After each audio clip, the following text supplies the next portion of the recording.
تو یہ وہ ایشوز ہیں جو کہ، اور دوسری بات، اگر کسی نے بتانا ہی ہے کہ کیا کرنا ہے اور آپ کسی کام کے نہیں ہیں تو پھر میرا خیال ہے کہ وہ بہتر طریقہ ہوتا تھا کہ کسی کے کنٹرول میں دیا جاتا تھا معاملہ اور کہا جاتا تھا کہ اب ہماری ذمہ داری نہیں ہے. ٹھیک.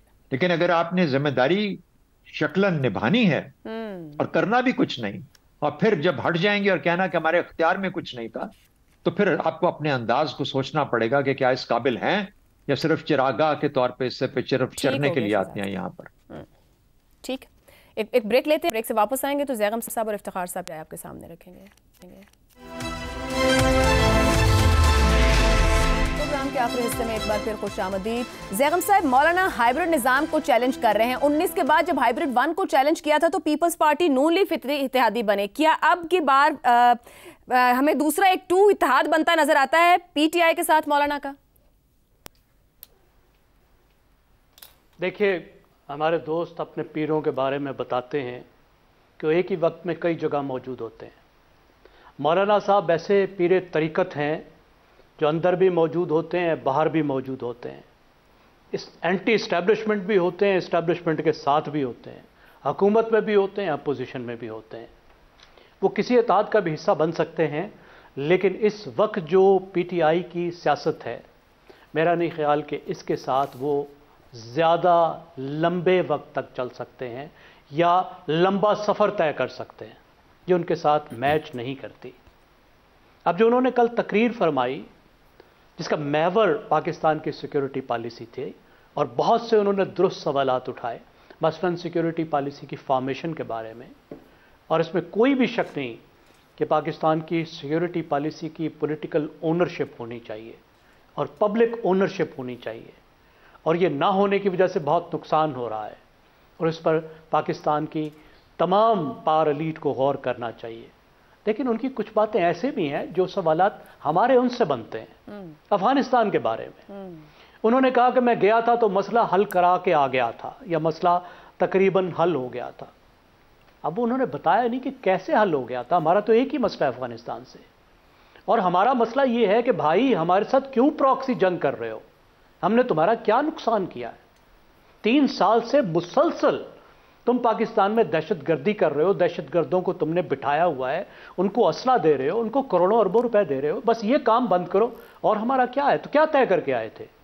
کیا اس کے بدلے میں بھی ہمیں کچھ دینا پڑے گا؟ کیا یہ ایسی جو ہے بھتہ خوری ہے کہ اس دہشت گردی کے بدلے میں ہمیں فاٹا کا سٹیٹس ختم کرنا پڑے گا؟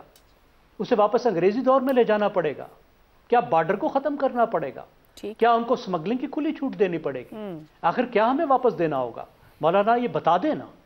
تو میرے خیال میں افغانستان کے حوالے سے ان کا موقف کمزور ہے، لیکن انہوں نے جو سوالات اٹھائے ہیں میں ان کے سوالات سے اتفاق کرتا ہوں، لیکن ان کے جوابات سے اتفاق نہیں کرتا. افتخار صاحب، کیا مولانا کے جو تحفظات، گفتگو، یہ جو وہ کہہ رہے ہیں وہ کتنا سنجیدہ اور کتنا سیاسی ہے؟ دیکھیے، بالکل سیدھی بات ہے کہ وہ دونوں طرف کھیل سکتے ہیں بخوبی، نمبر 1. اور نمبر 2، جتنی باتیں انہوں نے کی ہیں، کیا یہ شہباز شریف ان سے دور ہے؟ جب ملنا ہوتا ہے تو ایک ٹیلی فون کال ہوتی ہے اور آپس میں گپیں ہو رہی ہوتی ہیں. 26ویں ترمیم والے رات کو کس طریقے سے ملاقاتیں ہو رہی تھیں؟ کون کس سے گفتگو کر رہا تھا؟ بند کمروں میں تو نہیں ہو رہی تھی. بند کمروں میں تو انگوٹھے نہیں لگائے جا رہے تھے.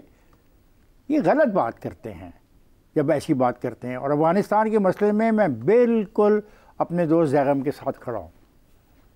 پاکستان ایک آزاد ریاست ہے، ہماری سرحد ایک انٹرنیشنل سرحد ہے. اس کو جو پار کرے گا اس کے ساتھ وہی سلوک کیا جائے گا جو کسی دشمن کے ساتھ کیا جانا چاہیے. اس پہ کوئی کمپرومائز نہیں ہو. جو کل تقریر فرمائی ہے، مجھے دکھ ہوا ان کی تقریر سن کے. وہ بہت مناسب تقریر نہیں تھی. ان کا خاص طور پہ جو بلوچستان کے حوالے سے جن خیالات کا اظہار فرمایا، میں ان سے اتفاق نہیں کرتا. یہ باتیں تو بڑی کرتے ہیں، حال بھی تو بتائیں نا. تو جو شکوے کر رہے ہیں چاہ کیا رہے ہیں؟ نہیں، جو شکوے کر رہے ہیں، میں بالکل محترمہ، میں یہی تو کہہ رہے ہیں، جو شکوے کر رہے ہیں حال بتائیں. کیا ہم اپنا رقبہ دے دیں ان کو؟ کیا ہم فاٹا کو جو ہم نے مرج کیا ہے اس کو مرجر کو ختم کر دیں؟